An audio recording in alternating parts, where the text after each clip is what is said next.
Welcome to True Crime Files. Today, we revisit one of America's most heartbreaking mysteries, the Lindbergh baby kidnapping. If true crime stories captivate you, don't forget to like, share, and subscribe for more haunting tales. In 1932, Charles Lindbergh was one of America's most celebrated heroes. The first man to fly solo across the Atlantic, he became a symbol of courage and adventure. With his wife, Anne Morrow, by his side, they embodied the American dream. Together, they lived a quiet life in their secluded estate in New Jersey, along with their 20-month-old son, Charles Jr. But this idyllic life was about to be shattered by a crime that shocked the world. March 1, 1932. It was a quiet, stormy night. Around 10 p.m., the Lindbergh nursemaid went to check on the baby, but the crib was empty. The window was open, and a homemade ladder lay discarded outside.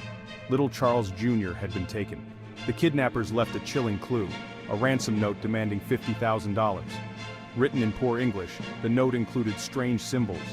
It was a terrifying message that sent the Lindberghs and the entire country into a state of panic. News of the Lindbergh baby kidnapping spread like wildfire. Reporters, detectives, and even strangers gathered outside the estate. Every clue was a dead end, every suspect ruled out.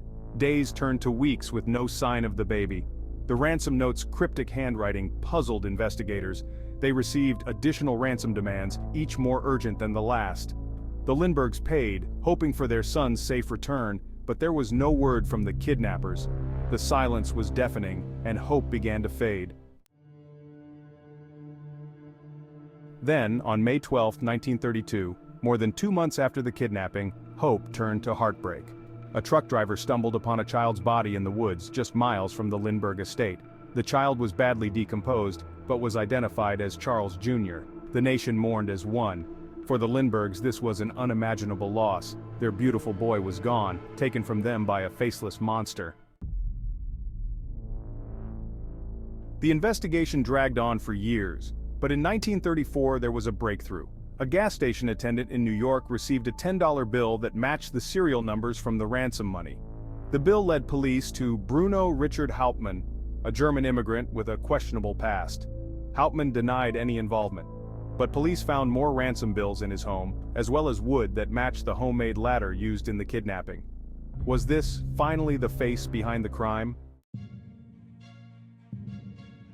In 1935, the world watched as Hauptmann went to trial for the murder of Charles Lindbergh Jr. The evidence seemed damning, matching handwriting, matching wood, ransom bills found in his possession. Prosecutors painted him as a heartless criminal who had planned and executed one of the cruelest crimes imaginable. Bruno Hauptmann, audio. "I did not do it. I am innocent." Hauptmann maintained his innocence, claiming he had been framed, but after a lengthy and highly publicized trial, he was found guilty. Hauptmann was sentenced to death, and in 1936, he was executed in the electric chair. Though the case was closed, questions remained. Some believed Hauptmann was innocent, pointing to flaws in the investigation and inconsistencies in witness testimonies. Others suspected an accomplice or even a cover-up by someone close to the Lindberghs. To this day, theories swirl around the Lindbergh case. Was Hauptmann truly guilty, or was he a scapegoat in a desperate bid for justice? The truth remains as elusive as ever. The Lindbergh baby kidnapping left a scar on America, a story of innocence lost and justice perhaps denied.